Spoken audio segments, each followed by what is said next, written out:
As a young girl, I just grew to love using power tools, pouring concrete, and doing things that were scary and loud, and yet I looked around and realized no other girls are doing these things. As I grew up, I realized that girls need to see themselves in this space. Start here. So that's what I set out to do, and I became an educator and a mentor for young girls. No masks down till clear. Making teaches girls how to think of their ideas as important. Go light. It changes the way they think about what they're capable of. If I can fuse metal, what can't I do? Perfect. Look at how good that was. And so I think Making for Girls is about voice, and that's what's really exciting, because we're building the world we want to see for ourselves. Now I want to hear why you make. Share your own Why I Make story today. Visit whyimake.org.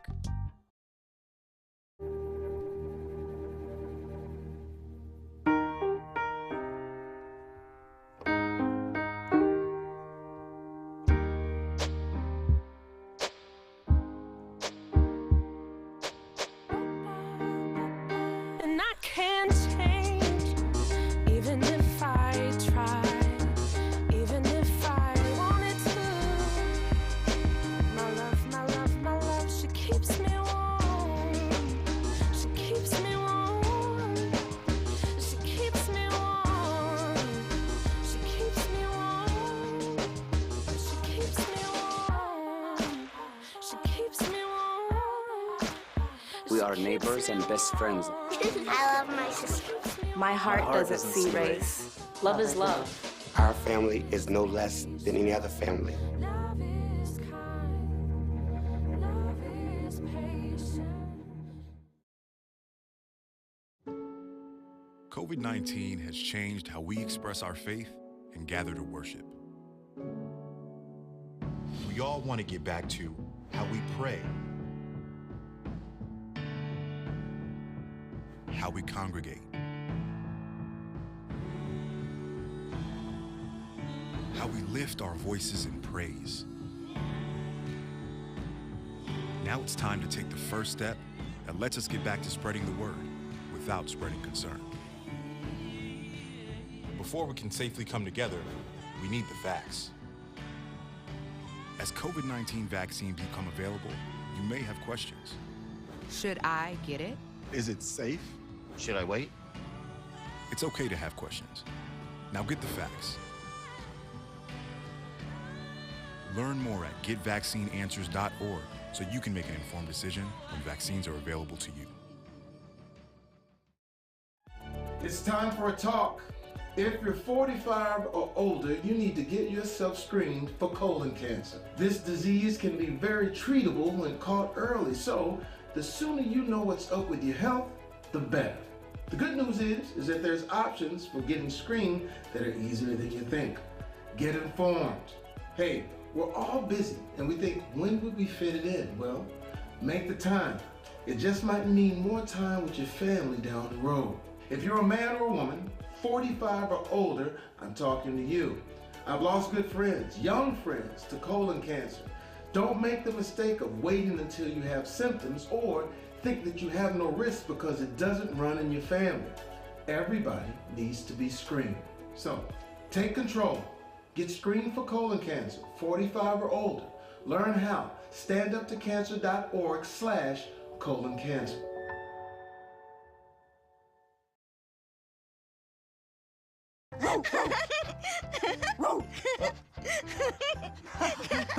What is it, Julia? Why are you so excited, honey?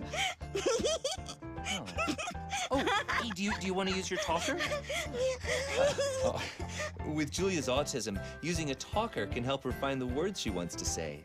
My dog. You want to do something with Rose, Julia? Play ball.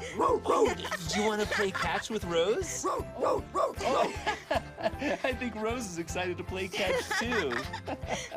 Oh, Julia, you show us so many different ways to talk together.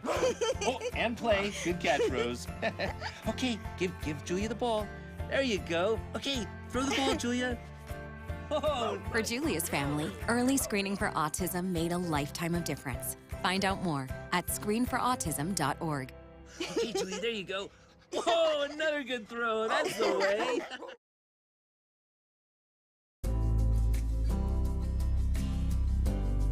If doctors, nurses, and grocery store clerks can wear a mask for 10 or 12-hour shifts, you can wear a mask for an hour or less when you go to the store.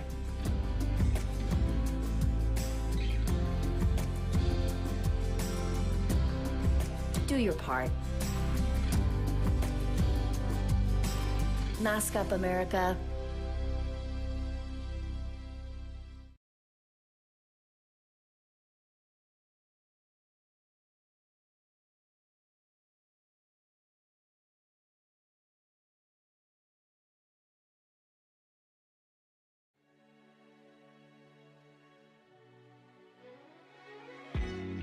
The sun is shining, shining, nice and bright, bright.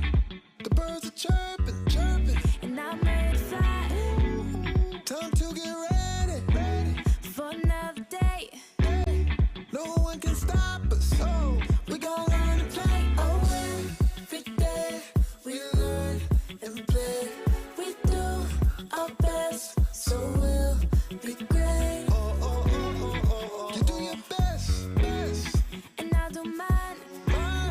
So let's get ready. Cause it's about that time. Good morning, morning, you good morning. How do you do? Good morning. Time to be great. Good morning. Good morning. Your dance and play. Good morning. So start today. Good morning. Open your eyes. Good morning. Reach for the sky. Good morning, morning, morning, morning, morning to you. Good morning, morning, morning, morning. How do you do? Good morning, morning, morning, morning, morning to you. Good morning, morning, morning, morning. How do you do? Good morning. You see me on my grind. Woo, stars got to shine. I'm a supernova. Yeah, you see me taking over. Yeah, I'm on the move. I got a way to stride to it. So let me hear you Going say. live. Every day we gon' learn and play. Hey y'all, hey, good morning. Today is Wednesday, April 7th, and we are live on the Rolling Out AM Wake Up Call with your favorite host, Portia Monique. And we got a lot to talk about today. So today is Winning Wednesdays. Of course, you guys know that. And we have several guests that are coming up. We have Shay is coming with her guests for Winning Wednesdays. Of course, Shay is out of Minneapolis, and she's bringing on a special guest. And then we also have poet Isis, the poet. She is going to be on today as well. She's a poet, an author, and a visual artist. Her name is Carla J. Lawson. She hails from the Bay Area, but she'll be on today to talk to us about her special gift. And then we also have Dr. Patrick Graham, who is a public sector executive as well as a historian. And so we're going to talk to him about the updates on the Derek Chauvin trial, the history of race in America, and we're simply going to unpack a lot of things that deal with our community, racism, all of that great stuff that he can enlighten us on. So let's get ready for a great show. Let's get ready for a great show. So y'all listen, let's get into this news, right? So rollingout.com has the latest and greatest of what's going on in the news. Of course, let's get into this ticker for Wednesday, April 7th.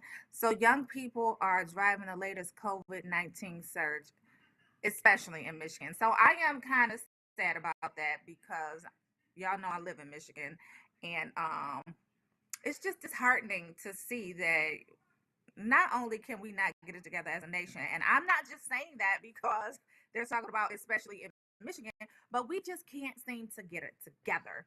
So y'all, let's go get vaccinated. Of course, y'all know I go back to get vaccinated on the 12th, and I'm not going to say that I'm apprehensive about it. I'm excited about it. Let's just say that. We're going to work on how we talk about things. So I'm definitely excited about it. Teru came on yesterday and he told us about his experience with the second shot. He said his arm swelled up, or it swelled up like huge. He said it was so tight.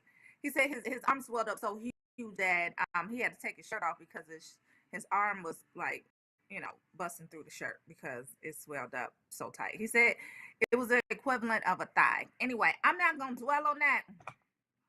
I'm just going to be excited to get my shot on Monday, and I am going to prepare to be well. G. Marshall came on last week, and that's basically what she told us. She was like, listen, just prepare to be well. So that's what we're going to do. Monday is when I get my shot. I will do the morning show, but after the morning show, I'm not working, so I'm just going to put that out there. This is also in my report, y'all. So ESPN fired Paul Pierce. I'm laughing at producer TJ. ESPN fired Paul Pierce. So of course we looked at the video that he went live on Instagram. We took a peek at that on Monday when Tim was here.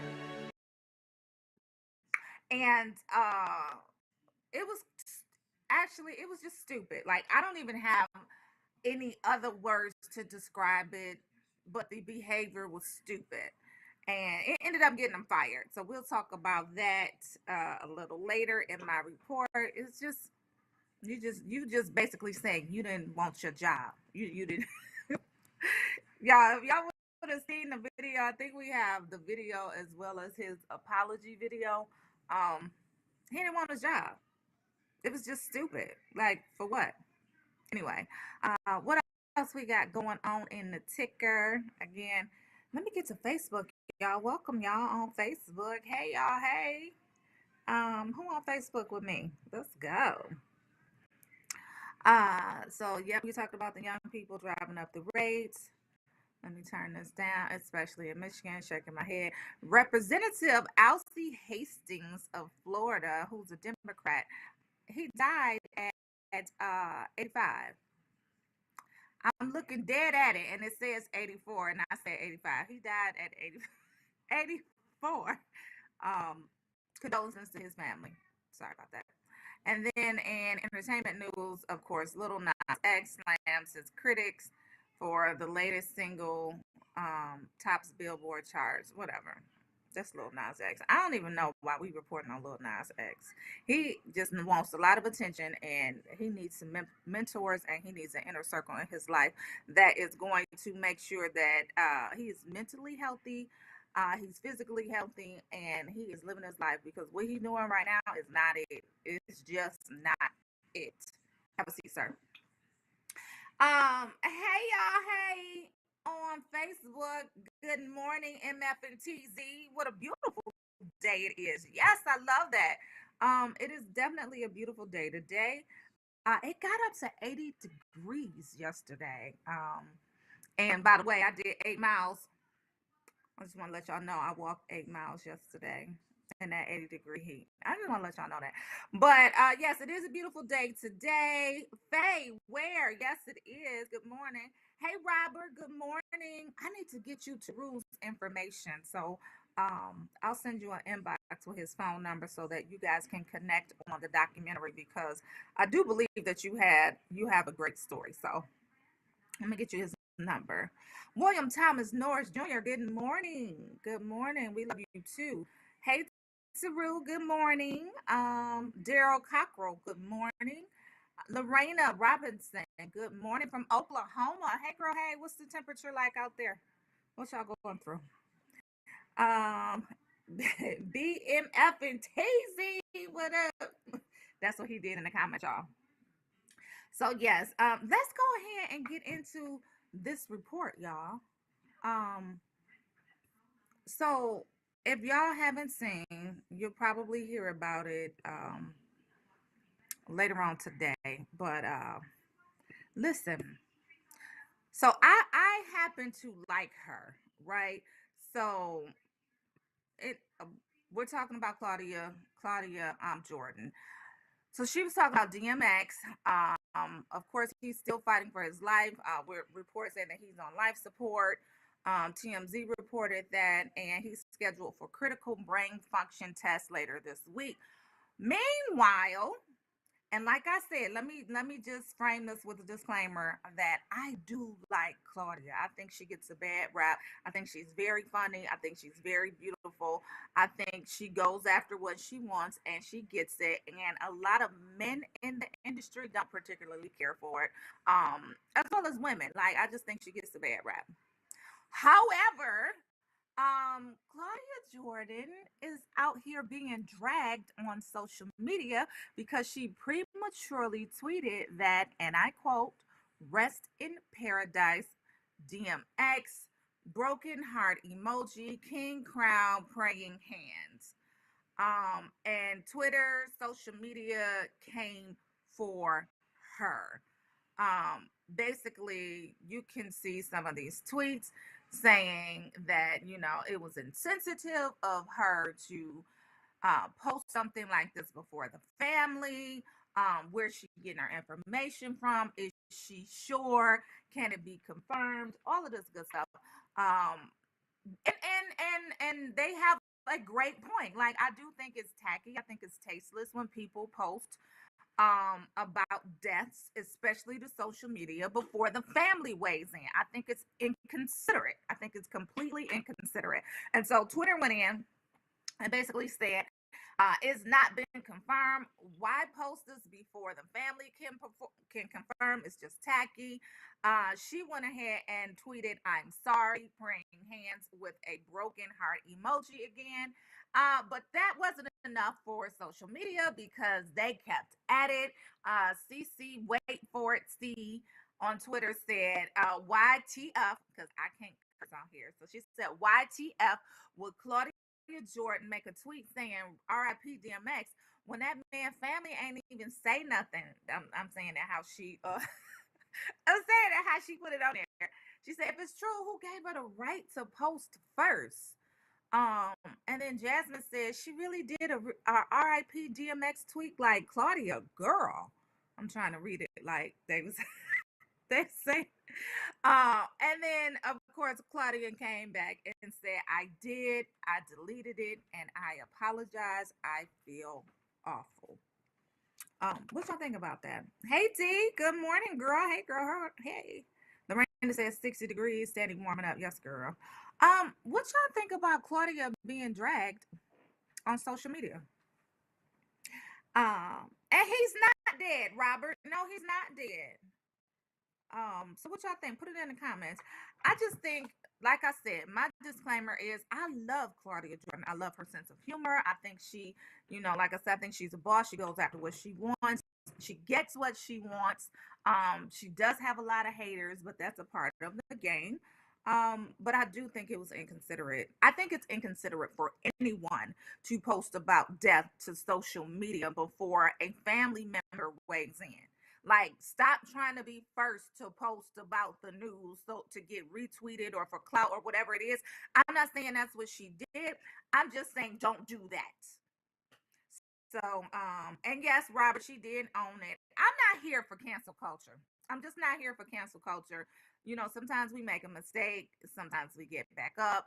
Sometimes we fall down and we don't get back up. But for her, I know she's going to bounce back from this. Y'all give her a break.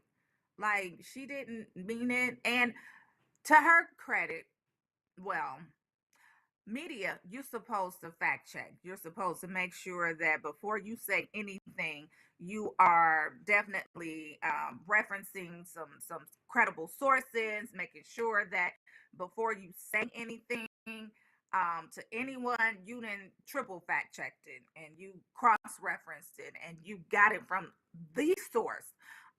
And she should know better.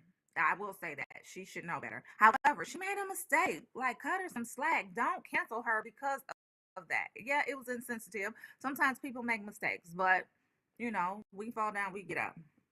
Yes, Melinda Johnson. Hey girl, hey. She says, as a media personality, she should have confirmed the information, and I agree. Wait for the family statement. Absolutely. Absolutely. She should know better. She's been in the media for what? A couple of decades. So she should know better. So hopefully we can get past past it. She'll address it again. She apologized and she retweeted that I apologize and she owned it. So it's not like she's running from it. So Faye says, has DMX even passed? No, I feel she deserves it. I posted, don't post my death until my family is notified and I'm not famous. I completely agree. I completely agree. So, as a media personality, she should have known better. She should have fact, triple fact, quadruple fact, went to the stores, flew to White Plains, New York to see for herself before she tweeted something like that. And here's the other thing. She may know something that we don't know, y'all. I'm just saying. She may know something that we don't know. And she was basically like, let me let y'all in on the secret, which is still not right. So I forgive her. That's what Robert said. Hey, Manny Jordan, good morning. So Robert said he forgives her. Listen, we fall down, we get up. She should have known better, and we're gonna move on. We got a dance break. Make it hot, baby. Bring the drama here. Can I do this, baby?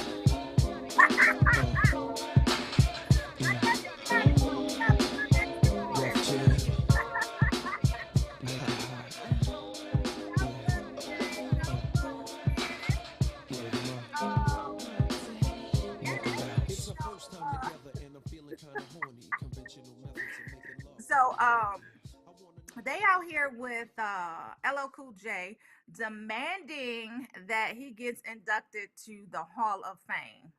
So I think we got the picture of them, but they're out here basically. Liar Cohen, he is a record executive, veteran for over 30 years, and he basically said it's time to give LL Cool J his flowers now. He said that it's been over 5 years. We're not standing for it anymore. What's that? We're not standing for it anymore. And basically, he says, I'm writing not in my official capacity, but as someone who's been down with hip hop since the 80s. I thought it was important to make the case in public for one of this year's nominees, my colleague LL Cool J, with whom I work for years.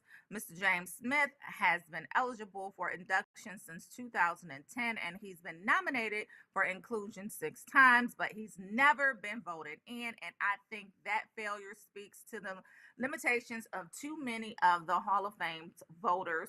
He wrote in a letter, this is Liar Cohen. Again, he has over 30 years in the music industry, record executive.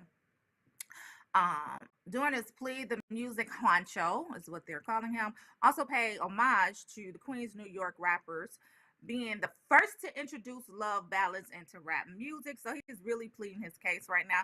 He said LL's love songs may have been even more influential and popular when I Need Love was number 1 on Billboard's Hot R&B Singles charts in '87. It was the first rap recording ever to reach that summit. He concluded his good looks and blazing charisma. Liar. Liar, you pushing it. Like, we feel your case, but you are okay. It's fine. He just got a lot of love for his brother. So he said, his good looks and blazing charisma made him one of the first rappers whose videos were played on MTV at a time when very few performers of color were allowed on the channel. He was, as Queen Latifah once noted, rap's first sex symbol. So he tried to clean that up. He was like, Queen Latifah said that he was rap's first sex symbol. So Cohen also seems to allude that a little racial bias towards hip-hop may be the cause of LL being excluded. Rock and Roll Hall of Fame inductees are chosen by an international voting body of more than 1,000 artists, historians, and members of the music industry. Through April 30th, fans can cast their votes on rockhall.com. That's rockhall.com. For who they think should be elected. The top 5 artists in that vote make up a fans ballot, which is counted as a single vote alongside the 1,000 plus other ballots. Inductees will be announced in May 2021. So, y'all, we have a chance to go out there and vote for LL Cool J. We should do whatever we can because he should be inducted, like for real. The Rock and Roll Hall of Fame is scheduled to be held on October 30th, 2021 at Cleveland's Rocket Mortgage Field House. You can go and read Cohen's letter in its entirety. I guess just Google because I don't have a website for it. But y'all, what y'all think about LL Cool J getting inducted? I think he should be. I think he should be. What y'all think? It's 8:30 already? Hey y'all, hey, we got some guests. It's Winning Wednesday, so we have, of course, Shay is coming on, and her special guest, Abdul Omari. I guess I was just talking. I'm going to Facebook before they come on. They're about to come on. But Manny said he is so dope. I got to meet him before. LL Cool J. LL is the man, though, says William Thomas Norris Jr. Yes. Who was the person who tweeted that about DMX? Girl, that was Claudia Jordan. She should have known better. And then going back to Robert, he said, "Hey D." Oh, he let you know.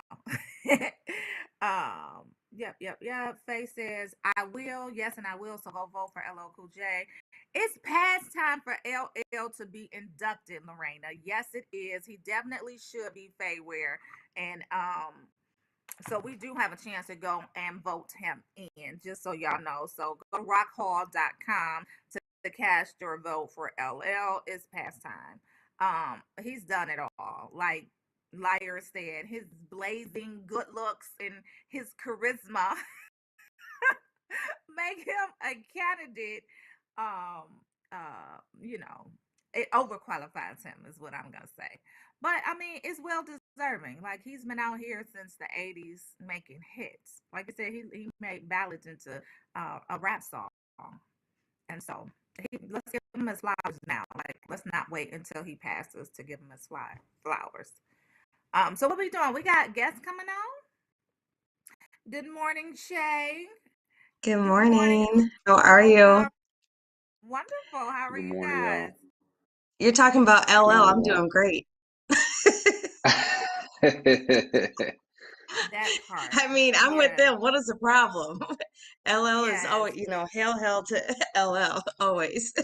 Yeah. I'm with And you them. know what? To his credit, he's never really had any negativity in the media. Like he's Right. been married to one wife. He has all of his kids that we know, that the ones that we know about by his one wife. So I mean, he doesn't have a lot of drama. He's on his grind. He's continuing to act. He looks good. That's the main thing, right? That he looks good. Right. Just to start that off. Well, welcome. Right. Yes, it's Winning Wednesday, my favorite day. And we have the amazing Dr. Abdul Omari. Welcome. How are you this morning?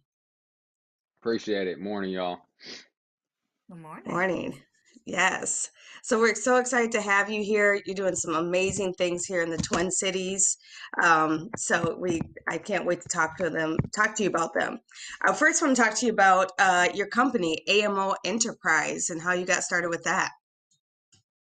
Yeah, appreciate that. The story is actually one where I didn't think I was going to be an entrepreneur. I just realized back in 2013 when I was in my PhD program that faculty route was no longer my thing.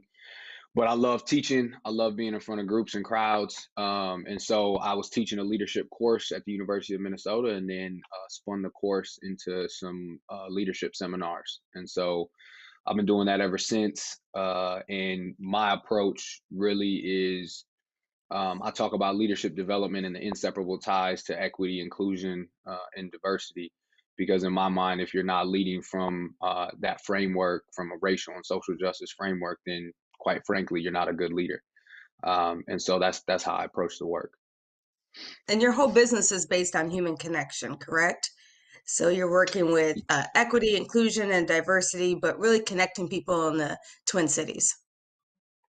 Yeah, I mean, so the way that I phrase it is I'm trying to help people connect first with themselves and then with other people because we got to do that inner work, as we go out and try to connect with other people authentically. We got to connect with ourselves first. That's wonderful. And I just want to talk about your accolades over here. You were, what was it? There's a lot of them, so I had to write them down. Let's see here. We've got Minneapolis St. Paul Business Journal 40 Under 40 was named one of Minnesota's top 100 people to know in 2021. Well, I'm glad I know you. By the Twin Cities Business. That is amazing. Well, bravo, bravo. So you've Appreciate been out that. here, grinding. That's what you've been doing.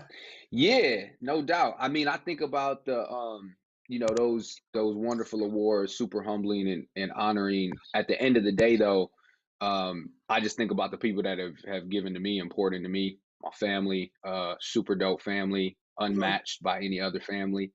I think about my mentors, my friends who are also family, because without the pouring and the support and the love that they've given to me, I certainly would not be getting any of that recognition. That's amazing. That's wonderful. So let's talk about 2021 and how that has transformed your business and some projects you've worked on. What have you seen? What have you been involved in this past year that helped you get to this next stage? Yeah. I mean, 2020 was a lot of things for a lot of people. We saw a lot of folks really go through a lot of heartbreak. And so, thoughts and vibes are always going out to folks. And, about a year ago, because the majority of my work, the way that it shows up is in front of crowds and in person, right? Doing keynotes, leadership development.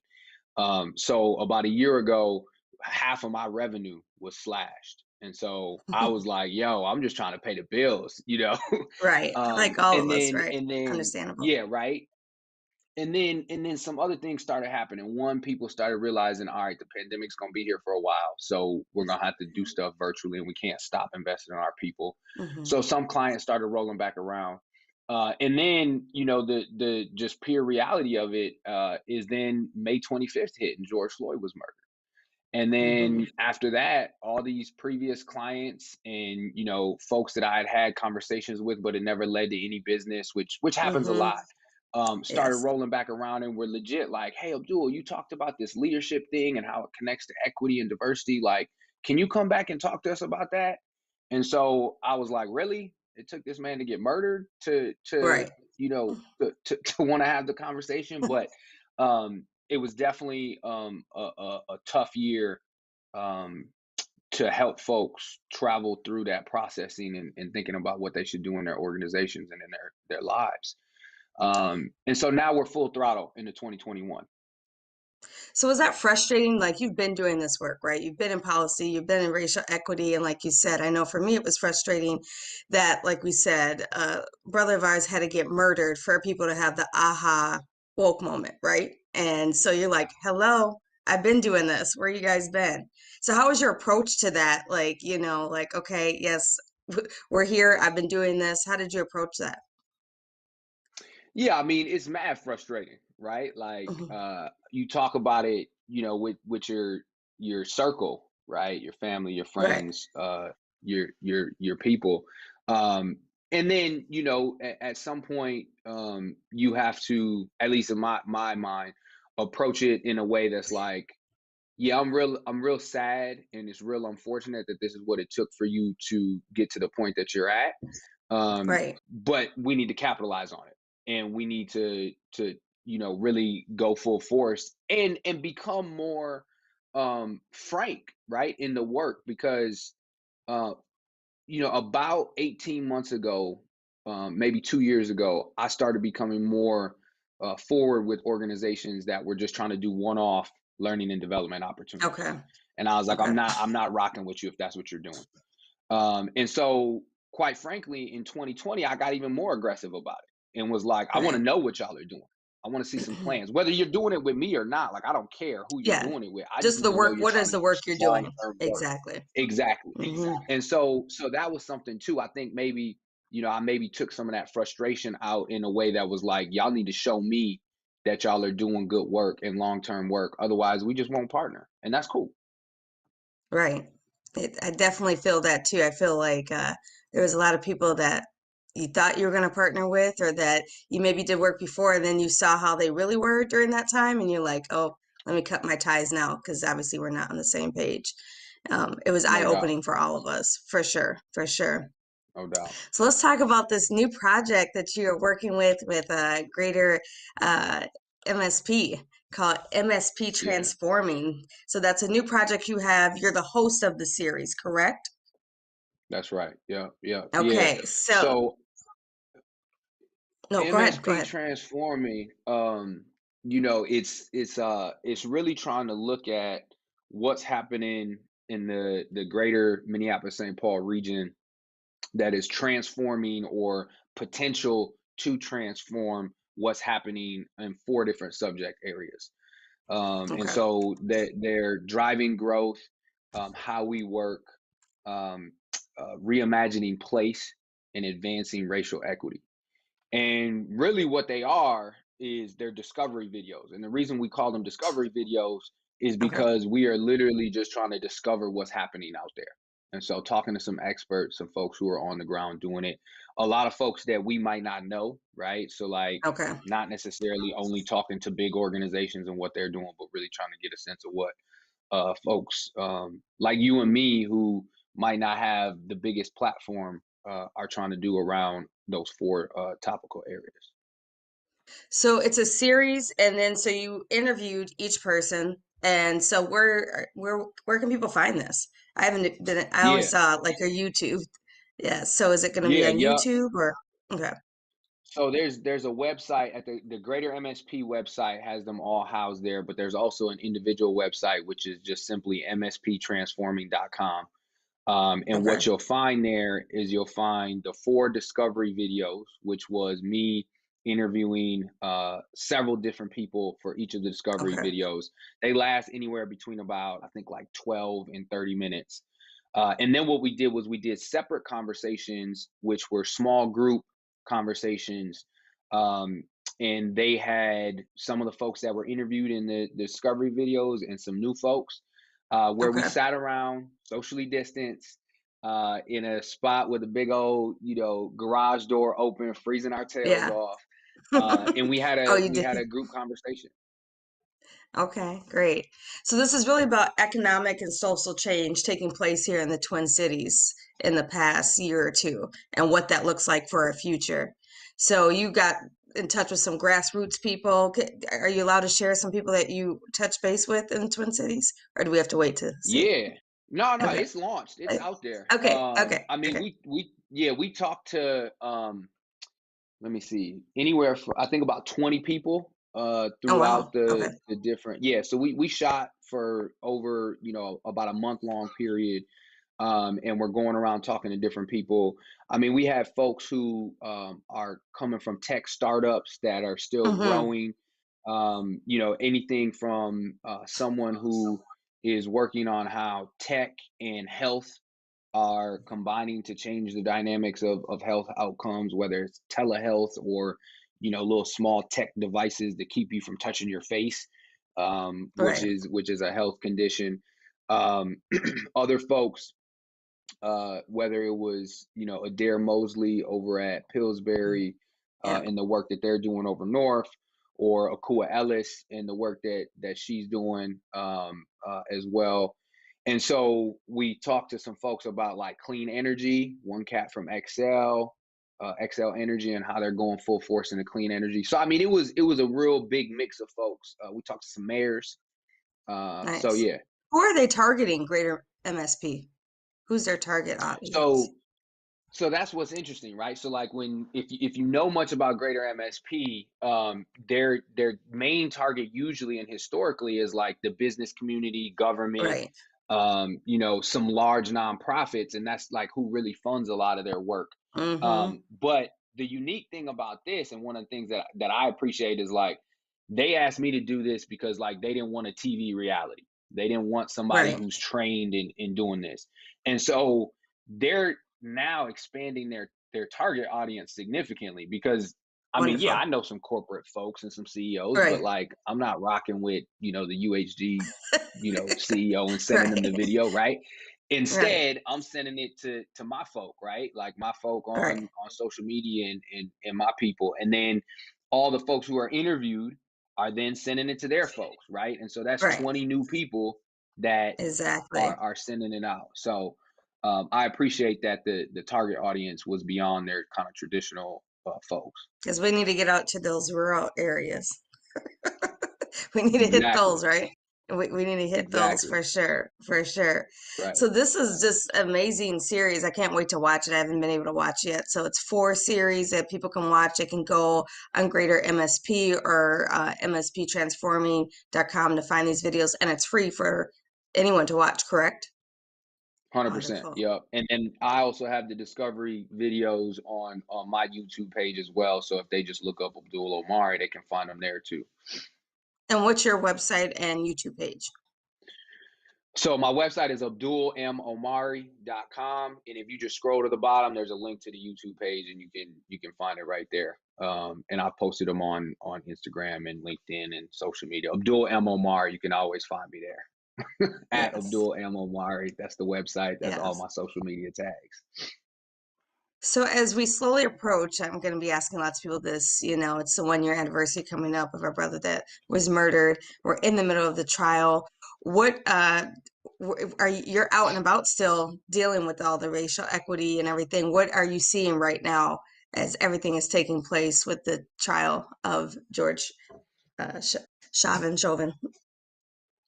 Yeah, so it's a lot, right? I mean, like, if you're like me, a lot of times when I don't have a meeting or have to run a training and development session, I'm working and I got the extra screen with the trial up, right? And so So you are watching. it's You are watching I the am. trial.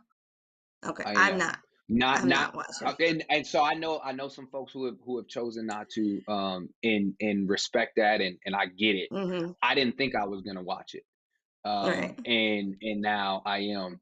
But I will also say, like, I'm trying to be careful, right? Like, not watch it all the time and try to pace myself.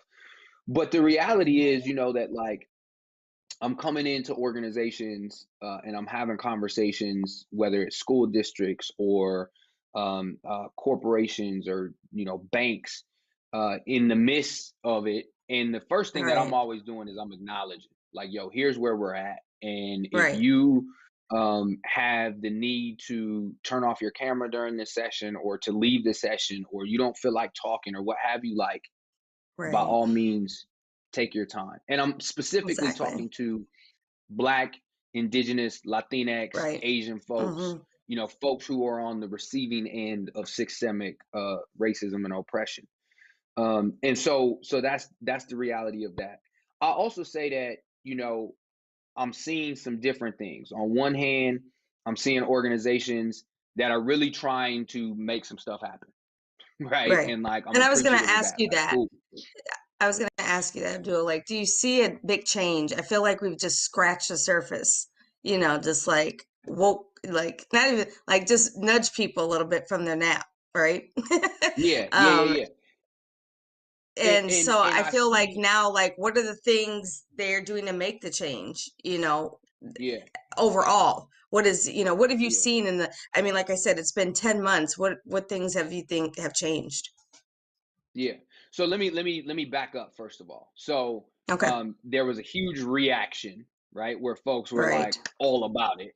And then it's definitely kind of plateaued, right? And in some cases even come down a little bit. So I don't want to create a facade that like everybody's still full force because it has slowed down. And so, but I see organizations that one are willing to have conversations that they were not willing to have, right? I mean, I think about Exactly. this, like let's take, for example, when I first started doing work in bias about 5 years ago, that was like a taboo conversation. Folks were like, oh, bias. If you call me biased, that means I'm racist.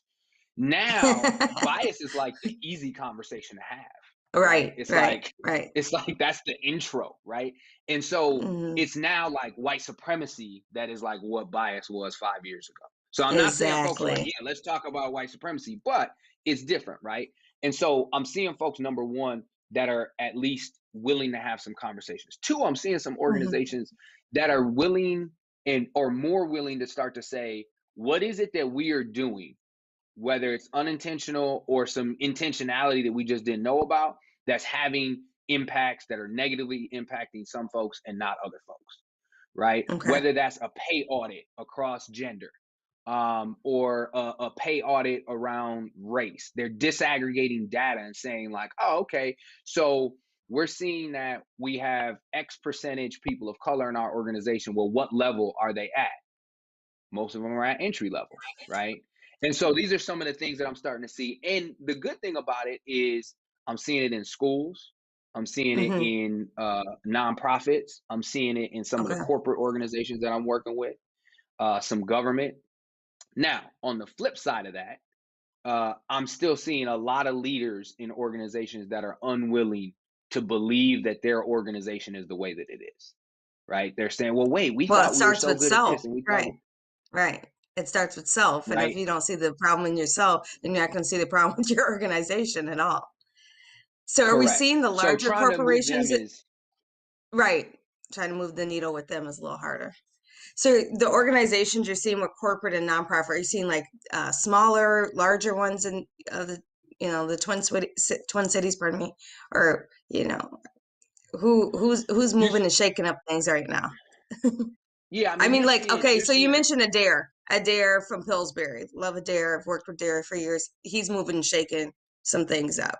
Pillsbury's growing. They're making an effort to reach out to different organizations to collaborate and take people to the next level and the community. So I know for them, a nonprofit, that's one that you mentioned.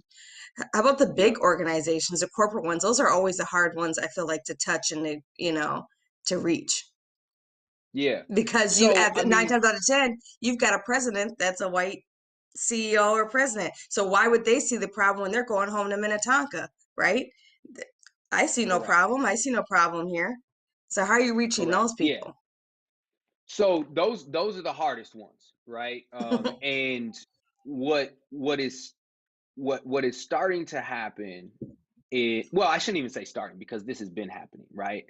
Right. Is folks are, at least my perception and what I'm seeing is trying to pay to make the problem go away, or pay to make themselves or their Right. organization seem like they're doing stuff. So let's take, right after George Floyd was murdered, and I like to pick on United Health Group because they're easy to pick on. They gave like $10 million or something like that, right? Right. Funneled it through the Hmm. YMCA to do like racial Saw equity that. work or whatever. Hmm. Former CEO of United Health Group retired right before the beginning of the year because the healthcare system did incredibly well last year because nobody went to the doctor, and walked with like $20 million, right? In stock options and all that, right? Like brilliant, Of right? course, of Good course move he did. on Of his end, course, right? right. But he's been making $10+ million for like 10 years. So if the Exactly. organization gives $10 million, I'm like, look, $10 million is a lot of money, but at the end of the day, you miss me with that. Like, you're not just gonna give $10 Right. million That off was of your all those, salary. profit. Like, come on, You could fam. have given up your So salary how many times over? Right. so we are seeing, a whole lot of that, which is at the end of the day, we know that putting money out there is not going to make significant strides, right? Like it's going to have an impact, Right. but we're talking about systems that need to shift, right?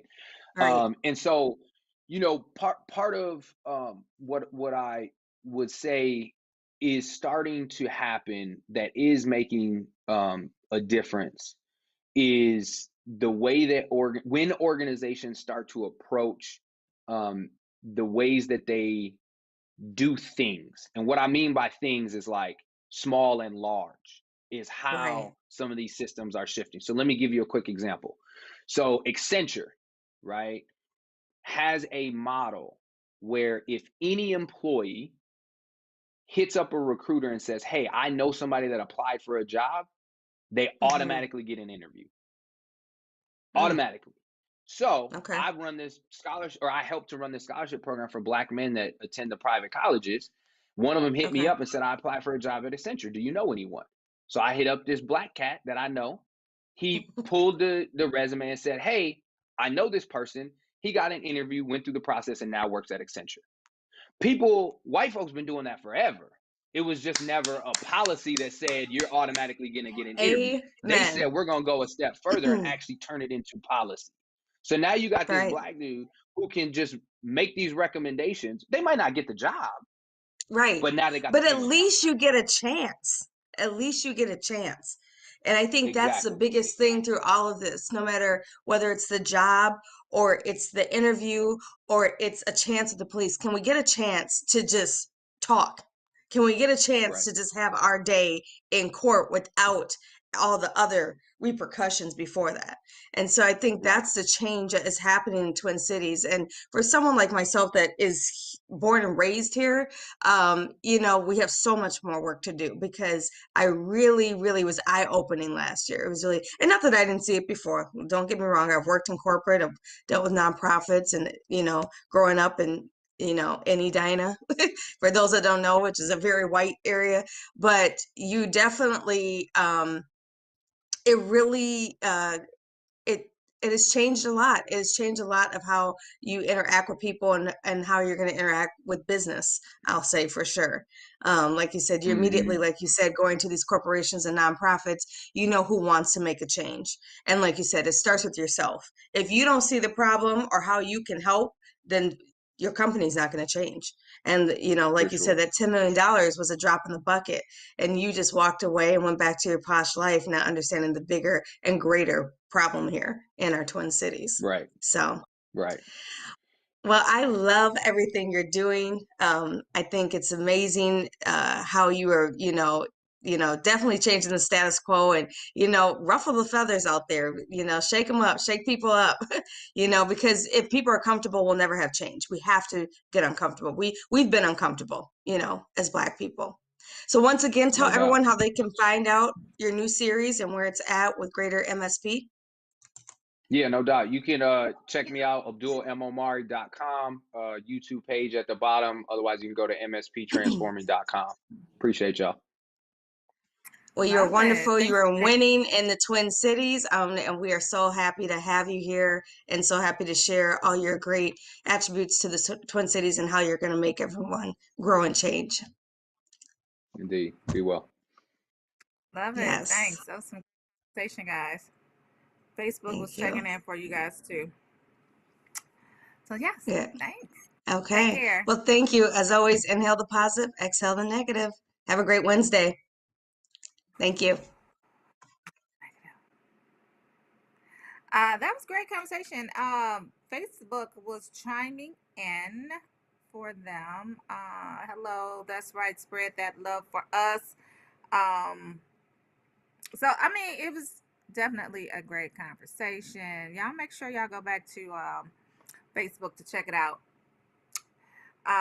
Coming up, we have a very, very, very special guest. Dr. Patrick Graham, PhD, is on his way. He is a public sector executive and also a historian. He's going to be on talking about the Derek Chauvin trial, the history of race in America. He's going to be unpacking a lot of things that deal with our community. We're going to discuss intersectionality and anything else that he thinks is relevant to what's going on with the states of America right now. So he should be here in about 6 minutes. Let me see if I can see the chat. So before we bring him on, producer TJ, are we going to another story or what are we gonna do? And if we're going to another story, which one are we going to?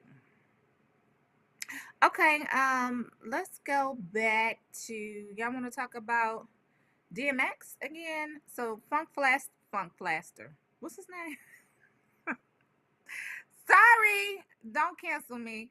Funk Master Flex, DJ Funk Master Flex says that the music industry failed DMX, and DMX is still heavy on our hearts. But DJ Funk Master Flex is from New York.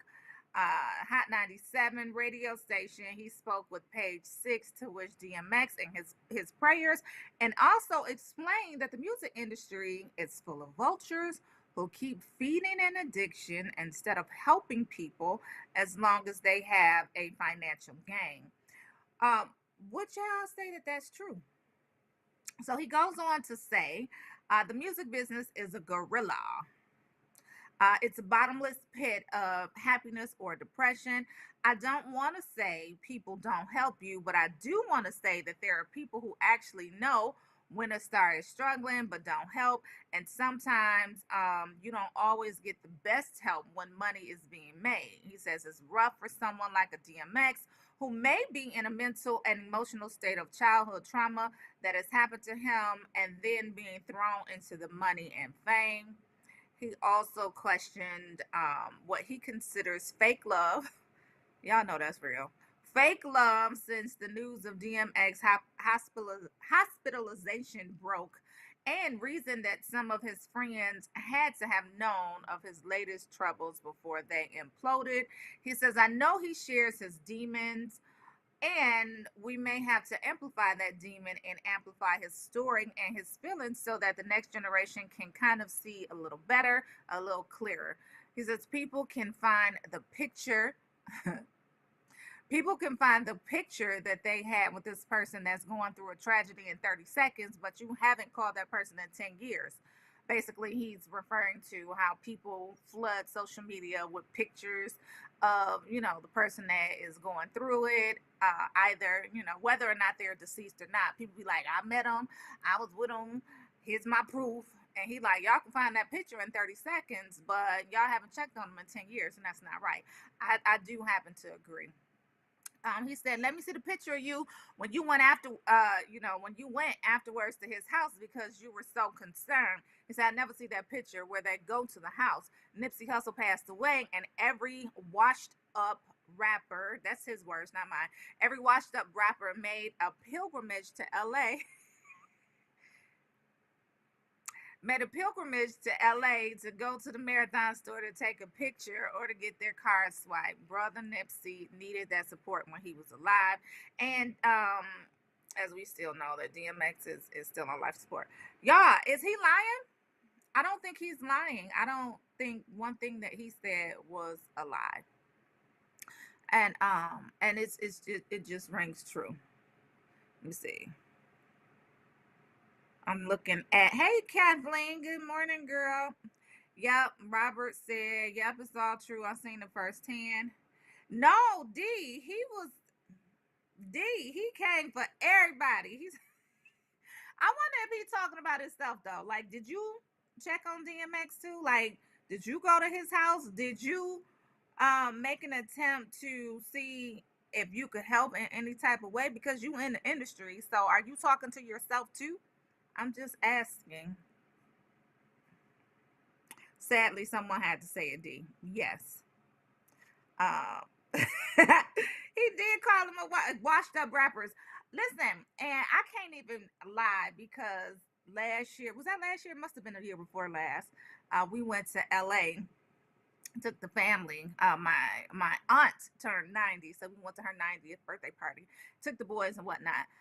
And one of the first stops that we made was in front of the Marathon store. So I'm not going to sit up here and be a hypocrite and say that we don't have pictures in front of the Marathon store, because we do.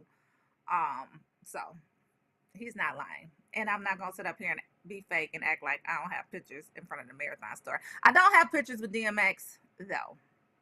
And even if I did, I wouldn't post it. Anyway, moving on, our guest is here. Dr. Graham, Dr. Patrick Graham. Good morning. Good morning. How are you doing today? Hi, good morning. How are you? I'm very well. Thank you for asking. So, Dr. Patrick Graham is a public and social sector leader with over 20 years of executive level and equity policy experience. He currently serves as a senior policy advisor for the city of Richmond and executive advisor for Rework Richmond. He has led and served on several advocacy boards and committees such as the National Fuels Fund Network, National Urban League, Workforce and Education Committees, North Carolina Social Services Board, the U.S. Census Complete Count Committee, chair of Advocacy Committee for the North Carolina Workforce Boards, and other appointments. He is best known for leading the creation of equity and inclusion initiatives for workforce development, entrepreneurship, and housing, such as the RVA Regional Eviction Prevention Model, Career for All platform, the Bank of Urban League of the Central Carolinas, the At Opportunity Generation, and he is also credited with coining the term at opportunity, not at risk. Welcome to the Rolling Out AM Wake Up Show, Dr. Graham, PhD. Hi. Thank you for having me this morning. Absolutely, absolutely. So let's get right into it. We are here to talk about the Derek Chauvin trial. You're going to talk to us about history of race in America. We're also going to get into a little bit of intersectionality, but give us an update on the Derek Chauvin trial first. First, tell us just a little bit more about who you are, and then go right into the Derek Chauvin trial. I just simply put, I've just been an advocate for equity, inclusion, really justice for most of my career. So no pun intended, but it has been my white whale. So that's just really who I am. But if I go right to the trial, I think that what we're starting to witness is a common tactic that I've seen in a lot of these cases where you begin to blame victims. And what I found interesting is even to bring up opioid usage, for example, and try to use it in a way to demonize. I found that that actually is problematic for a couple of reasons. One, as we look at this type of crisis, particularly when it comes to this type of drug use, we've already branded white individuals who are struggling with it as victims, as people who are sick and actually need help and support. And so here we go with this case and try to reverse that. I think the other thing too is that it almost is insulting to the intelligence of what I would call the woke American public when you have this conversation occurring as if we didn't actually see what happened on camera. And to me, that actually is not only problematic for me, but it's actually just insulting to African Americans, to the family of George Floyd and others. Absolutely. I'm still trying to figure out how they plan to get around that. And, I don't want to foreshadow anything, but I do believe if he gets off on any of the charges, America is going to have a huge problem. So let's talk about the guest. So there was a witness that was George Floyd's. I think he may have been his cellmate or something like that. He may have been riding in the car with him, and allegedly he gave him some drugs. However, he went on record and had his lawyer speak for him and say that he didn't want to testify because he didn't want to incriminate himself. Talk about why that's important and how he could have incriminated himself if he testified to giving him the drugs. Because, like you said, we all seen Derek Chauvin kneel on his neck for now what we know is 9 minutes and 29 seconds. So you still can't get around that, even if he did have the drugs in his system. But talk about how important it is for that witness to either come forward and testify or sit back and protect himself and think only of himself and, have his lawyer speak for him and not testify. Well, I think that it is a tough situation because what he's obviously worried about is that he would incriminate himself with as being part of any distribution of drugs. So while I understand that, I have a feeling that if he were to testify, I don't think that those charges would be pursued. I think that that police department, I think, has had a reckoning themselves. You can see it from the testimony of the officers that are there. So I don't think actually an issue at all. But it is a common bait and switch tactic. I mean, you think about Trayvon Martin, right? What was the first thing that people tried to do? Put some of his posts online, say that he was, massive marijuana user, all of these type of things to divert the attention from the fact that his assailant actually followed him, irregardless of the advice of the police dispatcher that evening. So this is just common practice. We've seen it before, and it's part of that sort of bigger Thomas brute mentality too that's cast on black males in particular. And you also see it with females. But black males in particular, you see this. And I think that you can't even sort of separate what's happening with this young man not wanting to testify, right, for his reasons, but also some of the racialized components of this at the same time. And so it's a lot of pressure on these to actually not only take on what they've seen and witnessed, but also this is a historic transformative moment. It's on their backs. And I think they realize it's tough. Yeah, yeah.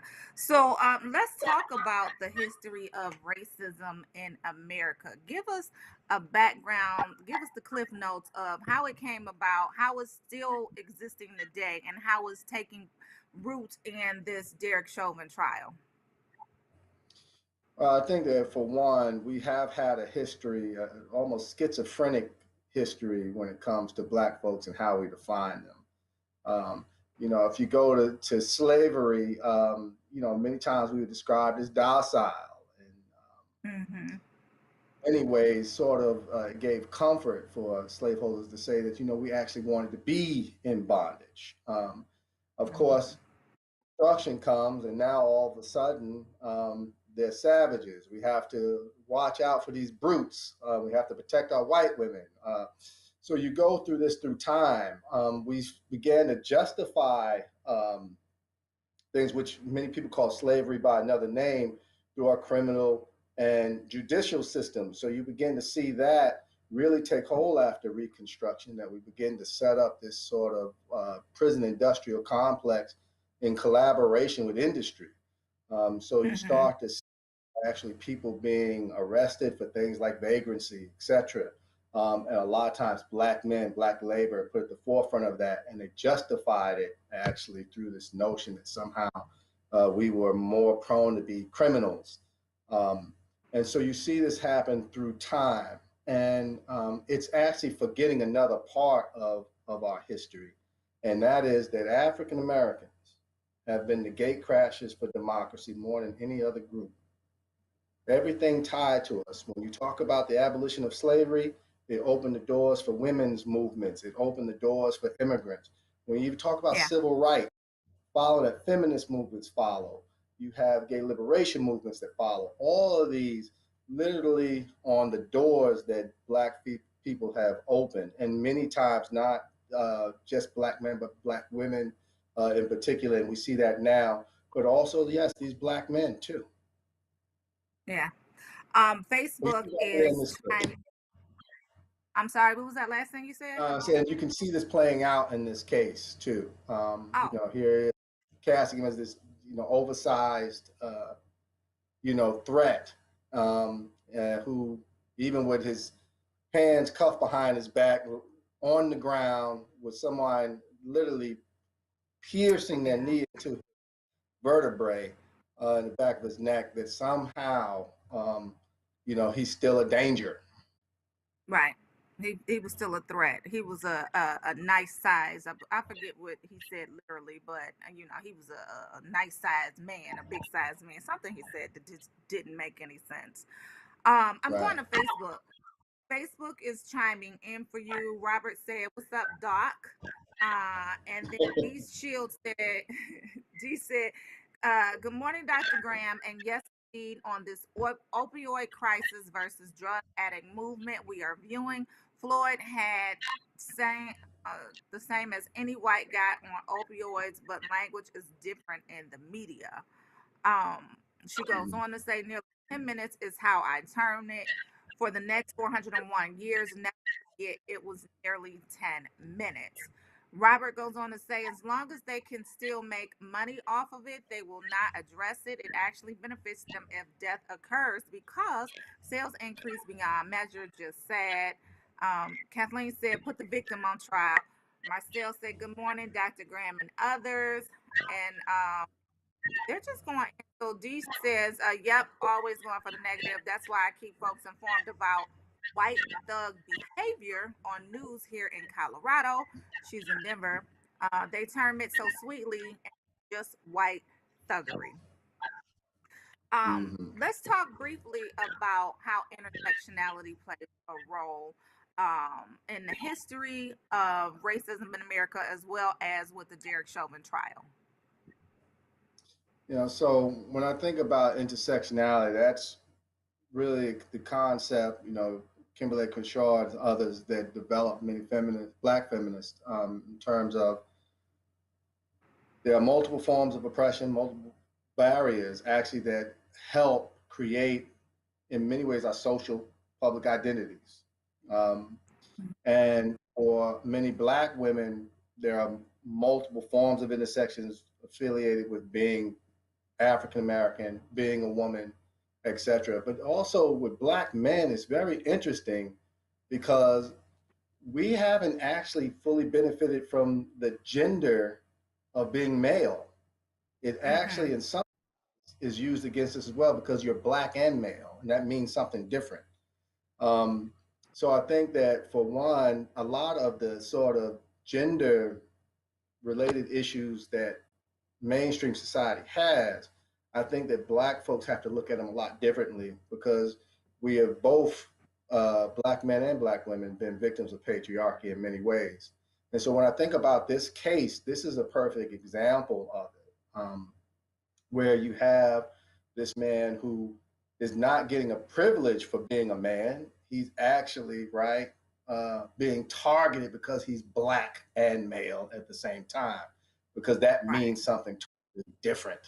The way he's treated, the way actually his life is just disregarded. It's sort of like in the op-ed I had with you all, I'm talking about, if you look into the officer's eyes, is actually almost empty of any emotion, because he doesn't really view this as a valued life at that point. It means nothing. Him crying out to his mother means nothing. Letting him know that he not only that he couldn't breathe, right, but that he feels this life slipping from him, it means nothing.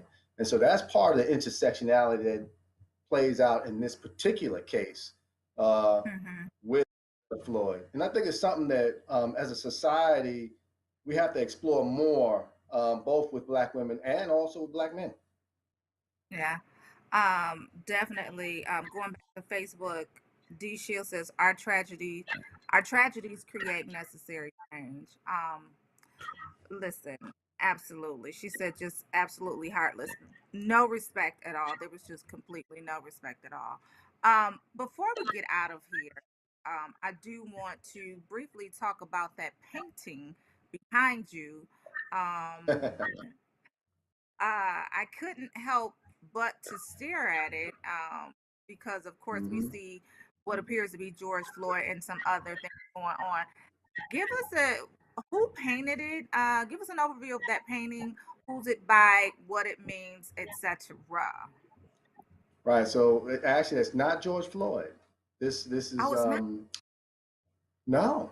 Okay. It's actually a tag from a former hip hop artist by the name of Ricky, who was a tagger, and he decided to take his craft from off of trains and walls onto canvas. And I grew up in hip hop culture, love it, and I'm actually so inspired by it. I wanted it in my office. Believe that hip hop in many ways created actually a new movement for all of us.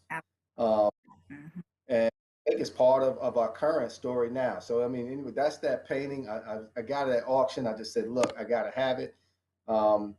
I'm so inspired that right now I actually have a petition out to name a street after MF Doom. Shout out to my brother RIP, you know, rest in power, because I actually grew up with him. And so I'm probably what some people would have coined part of the new hip hop intellectuals that come out of the 70s and 80s. Okay. Yeah, I was mistaken. It appears to be It favors. does look a lot like him, right? You're not the first person who said Yeah. But it's definitely beautiful.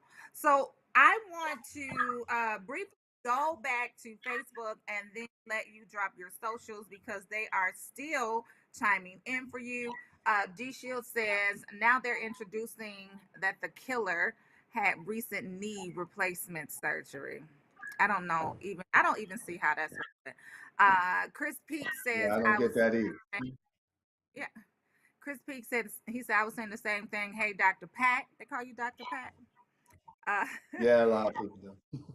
okay. Hip hop is culture from Kathleen. Robert said if the roles were reversed and the cop was a black man with a knee on a white man's neck until he died, we would not be where we are today. We would not have to relive it. We would not be having to look at this traumatizing trial. We would not. So basically, he said, he would have been convicted without a trial. Exactly. Marcel chimed in, nice artwork. And Jean also said, hey, girl, hey. She said, that's cool. I love that art. Tell us where we can find you, find your information, follow your movement, keep up with you, all of that great stuff on social media. And then we're going to have you back as well to give us some update. Well, not necessarily an update, but just come back and talk to us on. We love your conversation. Oh, no, thank you. I appreciate you, sister. It's on Instagram. You can find me at dr.graham. Make sure I got that right. I actually had it so long I didn't pay. So it's actually dr.pgram on Instagram, and you can find me on Twitter at Dr. Patrick Graham, just straight up at Dr. Patrick Graham, and Facebook, Patrick Graham. Just real simple. I had it that long. Love it. Dr. Patrick Graham, y'all. Thank you so much for stopping by the Rolling Out AM Wake Up Call. We definitely appreciate you, your time, and we'll be following you. We need to know about that art, so put that information on your social media too, so we can see. All right, I'll go ahead and take a photo and put it up. Love it. All right, love it. You do the same. Take care. Okay. Bye-bye. Super cool. So he came on, he gave us an overview of the Derek Chauvin trial, history of race in America, intersectionality. We are here for it. Yes. Kathleen Coleman says Black people create culture and share it with the world. Listen. Yes, we do. Marcel said, thank you, Doc, for your time. We appreciate you. So yeah, we might have to have him back, y'all. So we got another guest coming up at 9:30. Carla J. Lawson, better known as Isis the Poet, is gonna come on and talk about poetry, because you guys do know that April is Poetry Month. And she's gonna give us a little bit about, who she is, how she got into poetry. She's an author, visual artist. She puts her poetry to music. We're gonna talk about all of that. But until then, let's go to okay, so Dr. Graham wrote an op-ed on Rolling Out. He was referring to rollingout.com. So go to rollingout.com to see his op-ed that he wrote for Rolling Out on the Chauvin case. And basically he is saying that Chauvin's fate is a test for our democracy. They can try us if they want to. I'm just, like, jurors, it's in your hands. If y'all don't want us to act up, ACK, just do the right thing. We're not gonna act up if y'all do the right thing. That's all I'm saying. Where are we going, producer TJ? I think we got some more stories, y'all. Did we go to Paul Pierce getting fired? Did we do that story yet? So of course y'all know Paul Pierce was on I don't even want to laugh because it's so simple-minded, right? So on Monday, King James had came on and he was telling us about Paul Pierce and how he took to his Instagram live and he had some girls twerking in the background and he had one massage. It was just really, really weird. He was telling somebody to come get this money. Okay. He got fired on his day off, apparently. So this is the video of him, the weird one with the girl twerking in the back, y'all. Look at the girl in the back. What is she doing? We can't hear it, TJ. Basically, he told somebody, come get this money. Somebody said, ain't you married?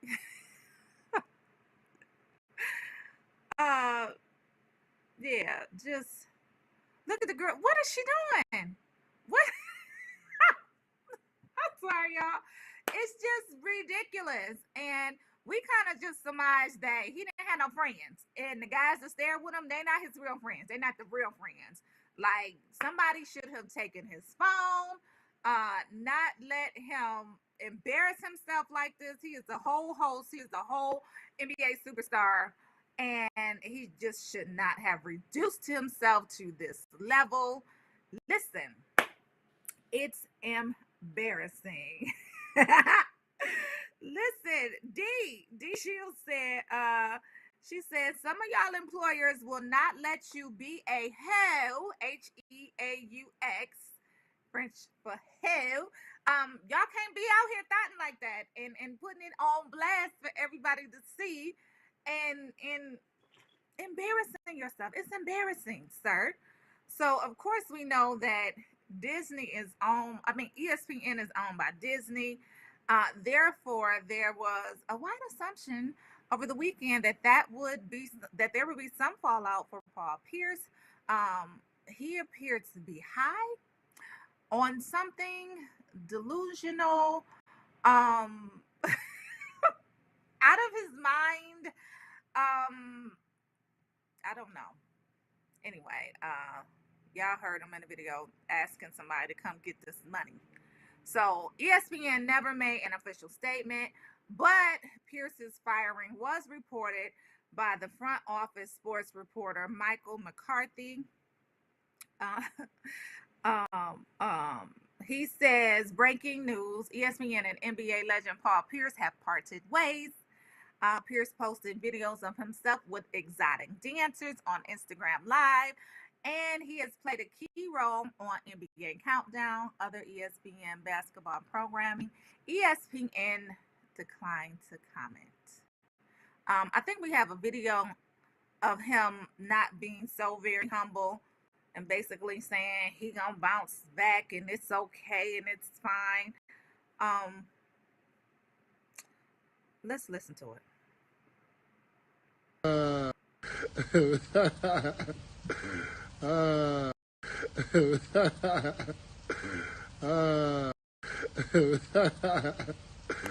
Okay, so maybe it's just him laughing and smiling. I'm not exactly. I thought there was more to the video. Sad, sir.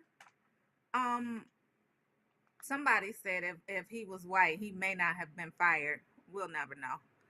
But you know, we can't do that. And he should have known better. Gene said ESPN said to Paul Pierce, come get this last check. You're done. D said, look, black man, they're going to search for all ignorance just in case Chauvin gets jail time. They are watching all the moves. Listen, Paul Pierce, it's sad, sir. I just don't know. I don't understand why you would do something like that and jeopardize your career. He got fired apparently on his day off. I thought that was the tweet. I want to see if we can play the tweet. He just said, you know, big things. Y'all listen. He said, big things coming soon. Stay tuned. Make sure you smile. The truth shall set you free. He just looks disturbed, like something is wrong. And then for you to even mock them, like it just shows no remorse. So I guess you needed to be fired. Yeah, it's the same video. Okay. Moving on. What y'all got to say about Paul Pierce getting fired? We knew it was coming. We knew it was coming. On Monday, we said it was idiotic. It was stupid. I can't even find a pretty word to call it. It was dumb. Where's your wife? I thought you were married. And even if you weren't married, where's your circle? Um, where's your dignity, sir? I just say it. Anyway, I think our guest is here. Before we get into another story, let's bring on Isis the poet. Hey, girl. Hey. Good morning. Good morning. Good morning. Good morning, Isis. How are you? I am wonderful today. How are you this morning? Very well, very well. I'm so excited to talk to you this morning. Heard so much about you. All good things, all good things. But let me do Awesome. this fair introduction. So Carla is your name, Carla Yes. J. Lawson. She is Uh-huh. Isis the poet. She's a multidimensional artist who believes that all art is critical to the harmony of the universe. She's a California Bay Area native. So am I, girlfriend. Born and raised All in San right. Francisco. Yes. Cali. And you now live in Pittsburgh. You've been writing do. poetry since the age of 8, reading and performing it for the past 15 years, and you have published a collection of spoken word poetry in your first book of poetry, Where Is My Parade? You attended the Academy of Art in San Francisco, where you majored in fine arts. After years of creating in various disciplines, you have taken the front seat for Carla as an artist. Your ultimate goal is to create and share culture conscious quality work that inspires, empowers, and motivates people to be their highest selves on a global level. Welcome to the Rolling Out AM Wake Up Call. So tell us Thank about you. you, Isis. Tell us about yourself. And what's your background? How did you get into poetry? So we saw that by the time you were 8, you've been writing poetry. Where did the passion Mhm. come from? Well, the passion came because my mother was a published poet. At that time, it was very hard for African Americans to get published and be put on a forefront. And my mom uh, found someone who would back her and publish her first book of poetry, and it was a really big deal because, from my understanding now, of course, at 8 I didn't get it, but my understanding now is most publishing houses they would choose a poet. You know, if they had one black poet, that was enough. And so they weren't interested in promoting poetry on a high level unless you were a big name, Maya Angelou, Toni Morrison, names like that. So for her to get Mm-hmm. her book published, it was highly inspirational for me because then I wanted, of course, I was like, I can write poetry. And she said, well, write it. So I started writing it and I loved it. And Wow. it was good to have an understanding of poetry at such a young age and appreciation. Yes, yes, yes. I love it. And you have graced the stages nationwide, open mics, spoken word events, featured artists. Tell us about that journey as well. So, how did you become a nationally known poet? How was it for you getting on that stage for the first time versus how it is now? Just give us a little bit more of that journey for you.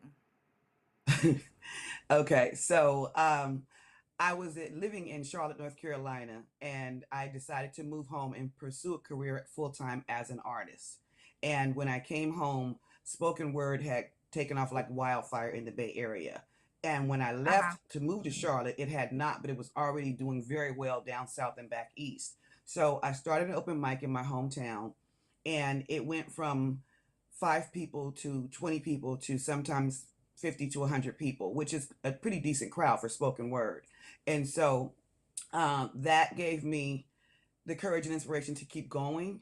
And then people started inviting me to things. People started, the word of mouth is powerful. People started saying, hey, check this girl out, check this woman out. She's bad, she's dope, whatever. So I would go wherever they invited me to go. and read. And then people started calling me from other states and say, hey, you know, what's your fee for us to fly you in to perform? And I was like, I don't know. You know, like I'm used to just read. I read because I write. I never thought about, you know, actually generating revenue through it. So then I started to really look at it from a business end, and also how important it is, because when people begin to fly you other places to perform, it's because poetry means something. So that was how it was. And the first time I got on stage, I was scared to death, because I don't commit my pieces to memory. I read. So I was very concerned about how the audience would receive me. I'm proud to say, mastered reading. So I'm able to read and engage and still give a stellar performance. And now it's like, it's second nature now. I don't even think about it. 5 minutes before I go on stage, I kind of get a little jittery. But after I open my mouth, it's over. You know, I I'm good love after that. Yeah. Yeah, I love the transparency in that too, because you know, from the greatest performer down to the beginning performer, you still always have that jittery feeling in you right before You you go do. on. You do. And Yeah, we have what we I love call poets. The female poets have we call it a poetry leg. You know, I always wear long skirts because my leg shakes. So Oh, yeah. And I really? thought I was the only one until I was at an event and another poet said, oh gosh, she said, I hope I don't have poetry legs because I have on a short skirt. And I was like, your legs shake too? She said, yeah, all of us. And I was like, okay, I got it. So I was glad to know I wasn't the only one. Yeah. Especially when you're Right. in a So, crowd of strangers or a new venue, you know, you never mhm. know what the vibe is gonna be or if they're gonna receive your type of poetry the way you would like for it to be received. So I learned to not be concerned with that and just do it. I love that. Shoot, I just spilled my coffee, y'all. I'm sorry. Uh-oh. I know, right? I spilled the rest of it. Anyway, I'm all thrown off now because coffee all on the floor. Whew, come back. So Okay. yeah, so that's a new term for us, poetry leg. I'm gonna have to take Hmm. notice of artists who get up there and they do their poetry. I'm gonna be looking Hmm. at their legs now. Look at this. Yeah, yeah, yeah. Right. And so it appears that you started a movement in California when you came back from North Carolina. And, you know, people were checking for you. So that's definitely a great thing. But I Hmm. also want to talk about being an African American artist and creating and surviving during the pandemic. How was that for you? You know, the pandemic, it can be a lot for artists. Most of us are very sensitive energetically. So when you are full of or surrounded, when the energy in the air is surrounded with chaos and sadness, and people are unsure of everything, me personally, I can feel it. Its energy is tangible for me. So it was Hmm. very hard to create anything. I just was like, I'm okay, what sure. do we do? What do we do? But what was inspiring was when you go online and you see all of these people who used to not have time to do a lot of things, they now have time to do things that they never were able to do. So what did people start Hmm. doing? The creatives started really creating. And then the people who were, I call them hidden creatives, who didn't tap into their gifts, they started exploding. So now I'm online every day and I'm looking at all these people doing all these amazing things. You know, people singing I mean, blowing the roof off singing. You know, poets that Yeah. didn't know that they should share their poetry, what that they had a gift or sharing. Musicians are putting together like sets at home in their living rooms and they are rocking it. You know, like you want to dance and Yeah. really get into it. I'm following at least 100 people that I had never heard of or never seen before. You know, and I was Mm. like, okay, this is good because it kind of forced you to either do it or get swallowed up, you know, in the pain from watching every day the numbers go up from the COVID, you know, people dying, and Yeah. then on top of that, the racial madness and the climate for that. So it is, I think, a very interesting time. I think there's kind of an unspoken renaissance, unspoken Black Mhm. renaissance right now, because I'm seeing so many people showing up. I mean, really showing up and trying to do something different. And a lot of them are really like finding out they can actually commit to surviving as an artist. Yeah, absolutely. Listen, Isis. So I made myself a whole pop star during the pandemic. Okay, so I released my Right. debut. Listen, girl, Okay. I released my debut album. It was a Christmas holiday edition. It was called Portia Monique's Favorite Things. So I made Okay. myself a whole artist. Okay. Right. And Right. I'm gonna keep going with it too because you just never really know if that's not something that you tapped into in terms of being creative and exploring the artsy side of who you are. You Right. just never do it. And for Yeah. me, Yeah. being in corporate America, I just didn't have Mhm. time to explore that side. So once I left corporate Exactly. America, I was like, baby, I'm a whole pop Yes. star, okay? Yes. Yes. And put out my favorite things, my first album. So yes, That's yes, yes, awesome. yes. Yeah. So speaking of albums, so you Hmm. have a poetry spoken word album. Yes. Tell us more about that. What is that? What does that mean? How do we listen to it? Like, what is it? Explain it to us. Okay, so I always wanted to do an album and I cannot sing a lick. So I was like, you know, I know I can never sing. So what do? I have been encouraged for years by other people. You should record your spoken word. But, I actually listen to poetry and spoken word on other people's albums. And I love poetry. I can listen to it over and over and over. However, most of my friends, they're like, are you listening to poetry again? And I'm like, yes. They can't take it after a certain amount of time. So I was like, what would set me apart? What can I do differently to where if I did a spoken word album, you want to hear it over and over again. You want to play it on Yeah. repeat. You want to listen to it in your car. You want to clean up the house to it. I wanted something that was going to make you move and make you think.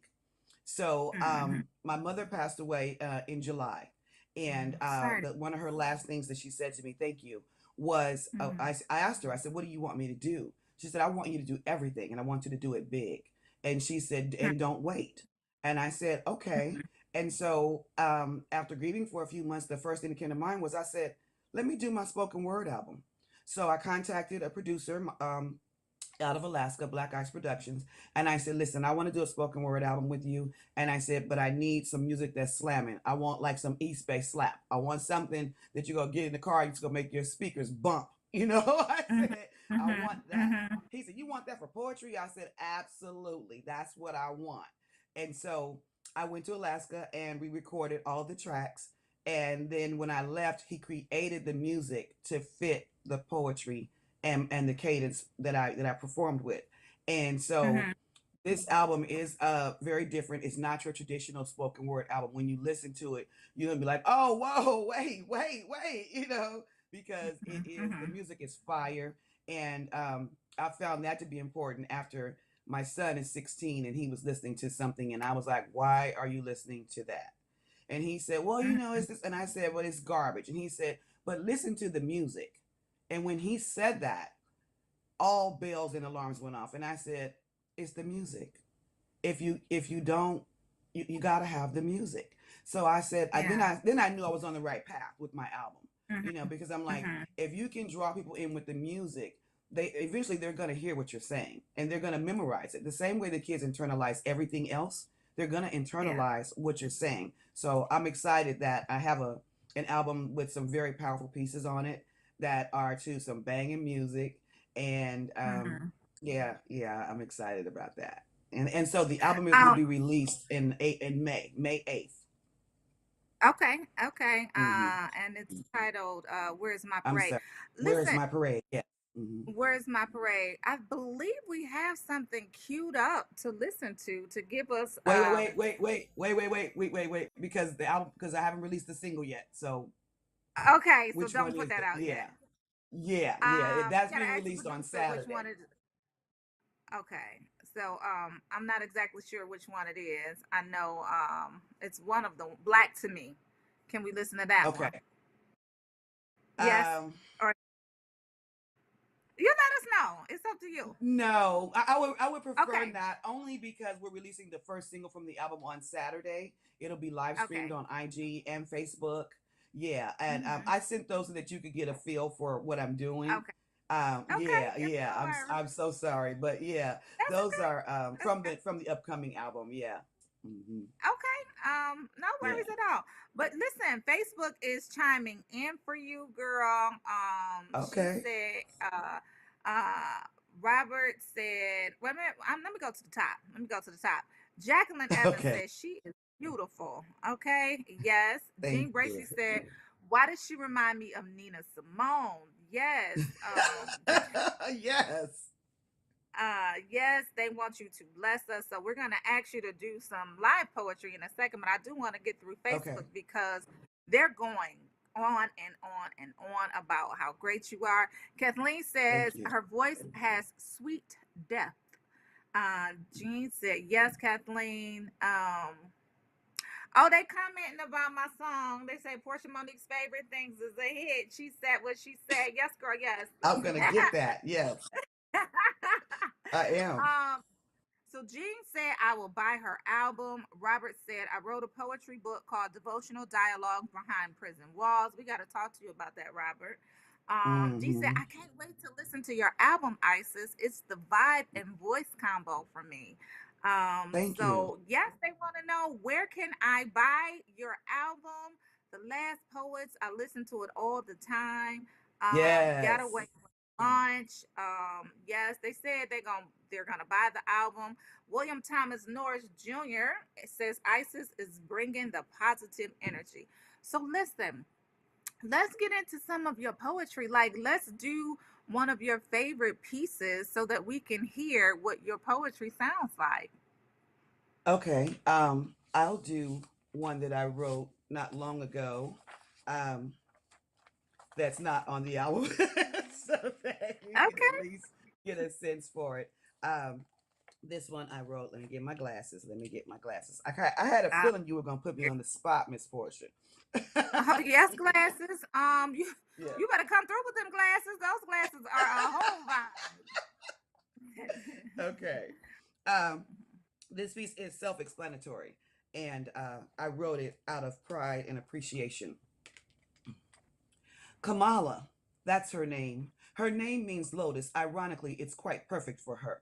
The lotus flower grows in the muddiest and murkiest of waters, comes to full bloom every day without the residue of the dirt and grime from the depths of what it has endured, because the texture of its skin does not allow for anything to stick to it, thus preventing the ugly of its surroundings or environment from detracting from its beauty or keeping it from fulfilling its purpose. It submerges every night and reblooms every morning to show up every day and grace the world proudly without being tarnished.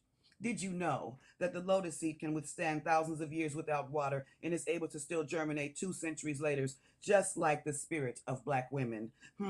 There's a thought. There's a black girl in the White House. She is not a maid, cook, assistant, or gopher. She is not security, a staff photographer, analyst, or spokesperson. She is the Vice President of the United States of America. She will not be called a nigger, a bitch, a half-breed, or a sellout. She will be called Madam Vice President Kamala Harris. That's her name. There's a black girl in the White House, a proud graduate of an HBCU, a proud member of Alpha Kappa Alpha, a descendant of a warrior mother, inspiration and role model for an entire generation of little brown-skinned girls whose first memory of a vice president begins with her. She is the highest-ranking female elected official in United States history. She is the first female, first black female, the first African American to hold the office of vice president. She has made history. She is not a game. She is not to be abused,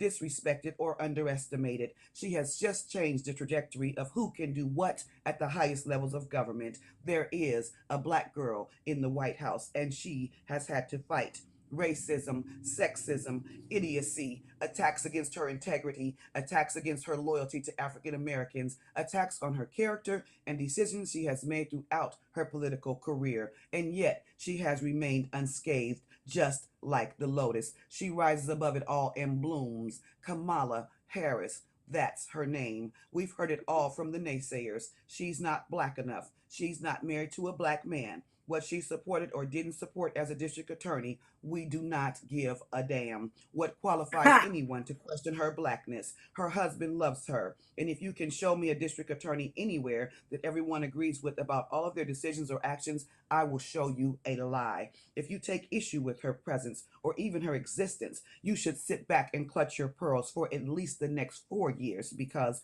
there is a black girl in the White House and she's speaking right now. Her name is Kamala Harris, to be properly addressed as Madam Vice President. That we still do that. Do we still do that? Listen. Yes, listen. we still do that. We still do that. Yes, thank you. Yes. Yes, girl. Yes. Yeah. Madam Vice President, she is speaking Mm. right now, and yeah, we don't give a damn what she did in the past. We don't I care. don't. She We did don't all this care. right. We don't care. Right. They all have That a part. past. Yeah. Absolutely. D Shield said so many Dr. Maya vibes. The energy here is just amazing. Marcel Boyd said, yes, Madam Vice President Kamala Harris, my soror. D Shield said fire. Marcel Boyd said exceptional. Yes, they're Thank giving you. you flowers. They're clapping for you. Benny Blackman gave you all type of claps. Nicole Forrest said, okay, Isis. Listen, Jean said, oh my God, that voice, those words. Yes. I Thank love it, you. love it, love it. You have to tell us, where can we find this information? Where can we find your album? Where can we follow you and your movement? Where can we find you on social media? Give us all of the details. Okay, so on social media, I am on Twitter, Instagram, and TikTok under Isis the Poet. And I just started put up a YouTube channel because I'm antiquated and didn't know that I should have a video presence. It's So okay. I just put up a YouTube channel for Isis the Poet.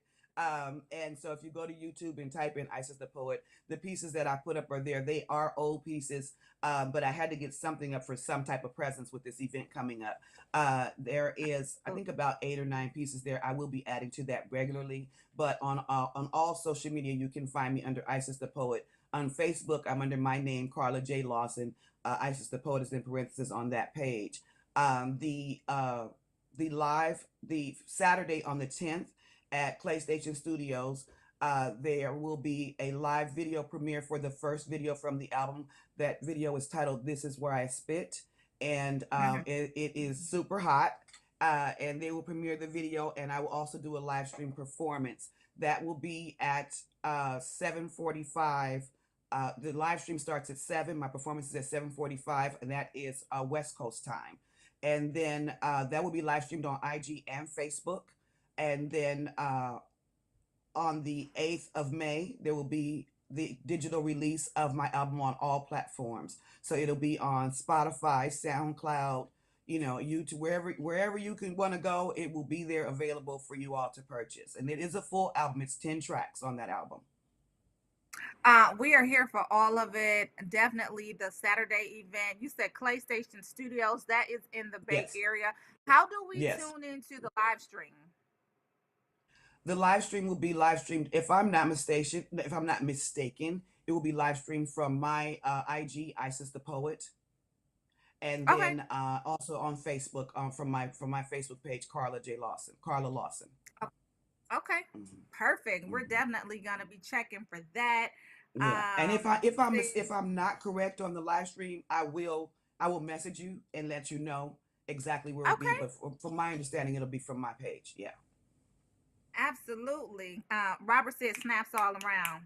D said, Thank I'm a new you. fan of Isis. I will be there. Yes. The YouTube is hot. Ola Lawson. Okay, Ola. She said the YouTube is hot. And Lashana says our Madam VP's name is pronounced Kamala, comma like the punctuation. Y'all get it right. He said, Marcel said, you are a gifted artist. Thank you for Thank you. sharing your gift with us. Thank you. Definitely.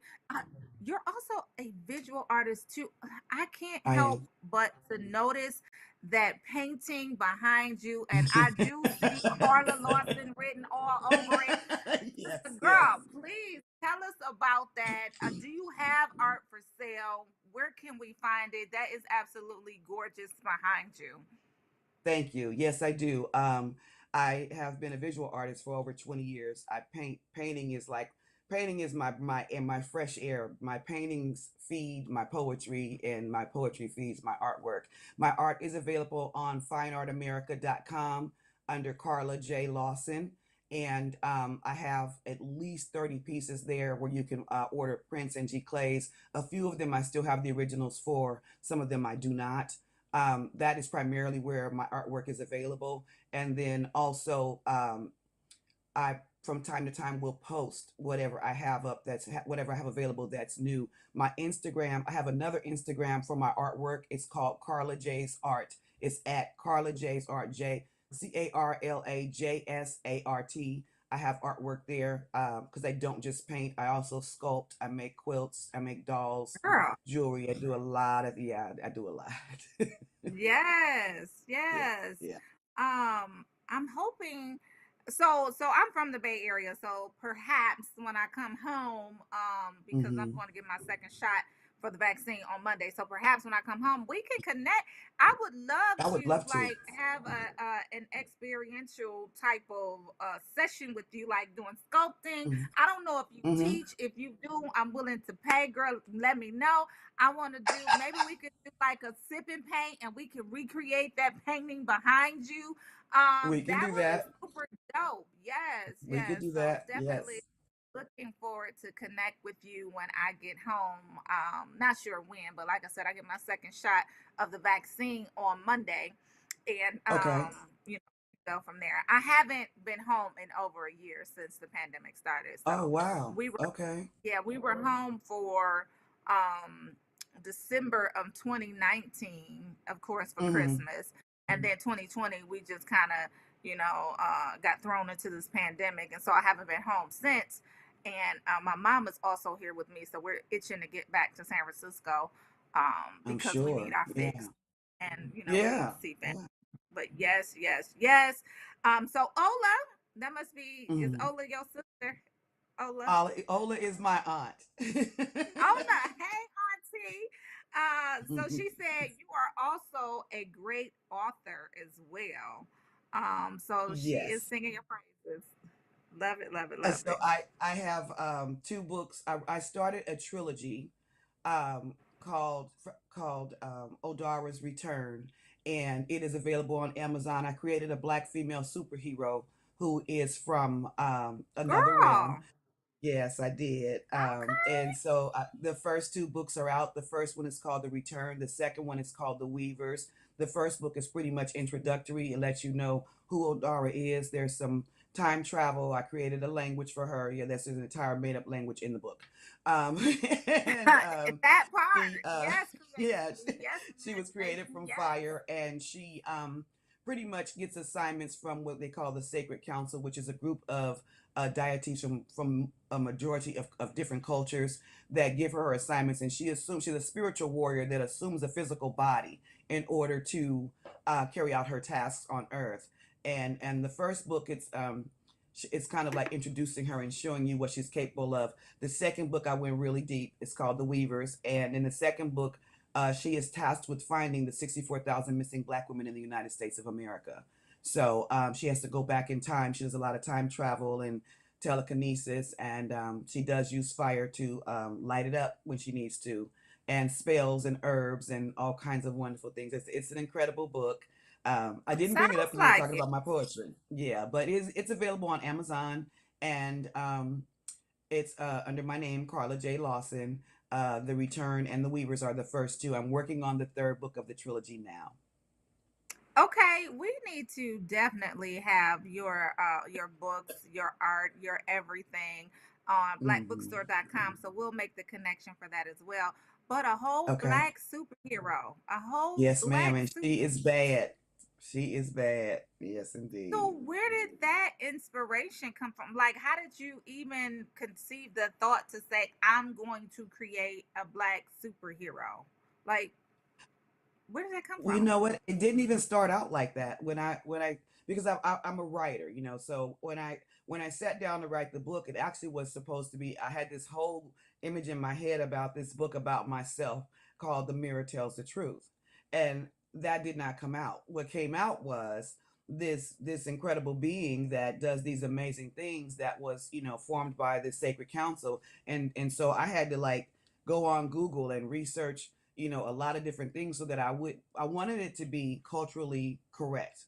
Because there's a lot of references to the motherland, to Africa. There are a lot of different herbs and different things, and I wanted to make sure everything that I used in the book was accurate and that it did not seem too far off. I wanted to be as real as it was created.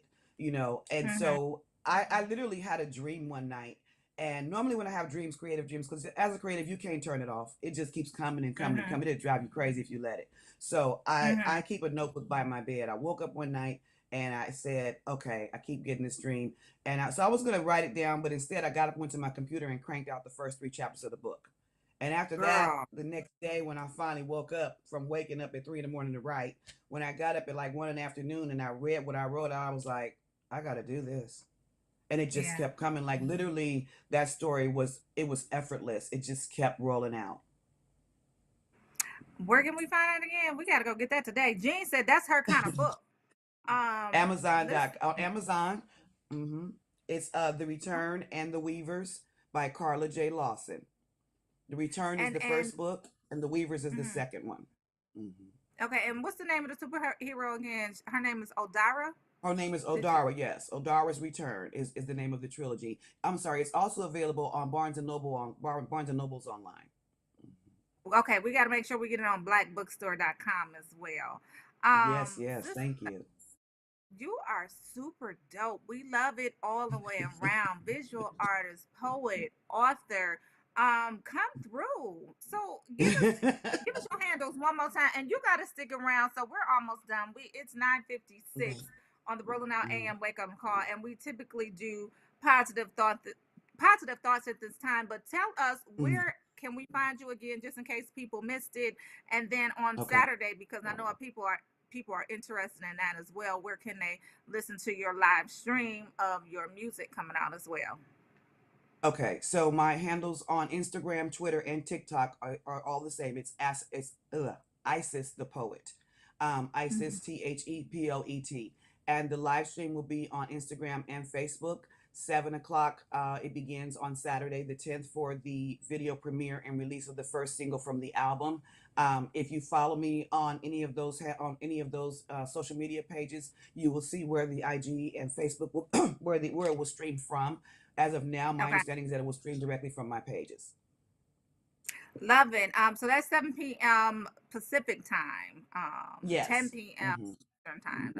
That's a little Right. late for me. I'm gonna stay up. So I can make sure Thank you. I listen, girl. So What's let's a get right into. Saturday? Okay, it's a Saturday, girl, but hmm I be passed out. Listen, 9 o'clock is my bedtime, y'all. Don't call me after 9 'cause I'm Uh, Right. let's get into these positive thoughts. I will start, and then we'll go ahead and get to you so that you can leave us with a positive thought of the day. And like I said, I'll start. I am still on my dream cards, and it's amazing that she said she kept having this recurring dream for her book, and she finally just got up at 3 o'clock in the morning and wrote it down. I think that's Mm. fascinating to know. But nonetheless, I am still with my dream cards. Can y'all see that? Okay. Yes. And this is a new one. Here we go. We're going to pop it open. Y'all see that? Y'all heard that. And basically, this one is from Henry Ford, my former employer. It says, whether you think you can or you think you can't, you are right. So this one is from Henry Ford. Whether you think you can or you can't, you are right. So y'all better Mm. have them positive thoughts and think that you can. So I am going to pass the ball over to Isis the Poet, and she's going to take us out with her positive thought of the day. the perfect time to do anything is always right now. If you spend all of your time planning for it, you'll never spend any time doing it. The perfect time is always right now. The perfect time is always right now. Y'all heard her. Can we get some more snaps? Do we snap and sync or do we snap one at a time?